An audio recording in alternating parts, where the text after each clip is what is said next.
Hi friends, तर आज बनवूया पालक वडीची भाजी. त्यासाठी पालक स्वच्छ निवडून घेतला, धुवून घेतला, त्यानंतर बारीक कट करून घेतला. एका भांड्यामध्ये काढून घ्यायचं पालक. त्याच्यामध्ये अद्रक लसणाची पेस्ट, 1 चमचा जिरे, 1 चमचा हळदी पावडर, चवीनुसार मीठ आणि 1 चमचा ओवा घालायचा. अर्धा चमचा लाल तिखट घालायचं आणि चांगलं मिक्स करून घ्यायचं. ह्याला जास्त घट्टही नाही, जास्त पातळही नाही, असं कालवून घ्यायचं.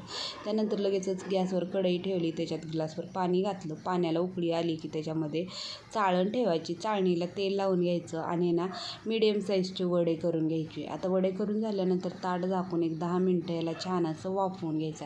आता हे चांगलं शिजतंय तोपर्यंत टमाटर, लसूण आणि कांदा तव्यामध्ये तेल घालून परतवून घ्यायचं. टमाटर परतल्यानंतर थंड होऊ द्यायचं, त्याची पेस्ट तयार करून घ्यायची. तोपर्यंत आपले वडेही छान शिजलेले होतात. त्याला एका प्लेटामध्ये काढून घेतलं.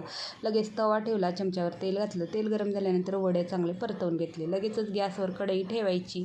त्याच्यामध्ये 2 चमचे तेल घालायचं. त्यानंतर जिरे, मोहरी, थोडंसं हिंग घालायचं. त्यानंतर कांदा टोमॅटोची पेस्ट घालायची, चांगलं परतवून घ्यायचं. अद्रक लसणाची पेस्ट घालायची. 1 चमचा हळदी पावडर, 1 चमचा लाल तिखट, 1 चमचा धने पावडर, 1 चमचा काश्मीरी लाल तिखट घातलं. चांगलं परतवून घेतलं. त्यानंतर चवीनुसार मीठ घालायचं. त्यानंतर आपल्याला भाजी जशी घट्ट पातळ लागते त्याप्रमाणे पाणी घालायचं. पाण्याला छान अशी उकळी येऊ द्यायची. त्यानंतर वड्या सोडून घ्यायच्या. वरी थोडीशी बारीक चिरलेली कोथिंबीर घालायची. मस्त अशी आपली पालक वडीची भाजी तयार.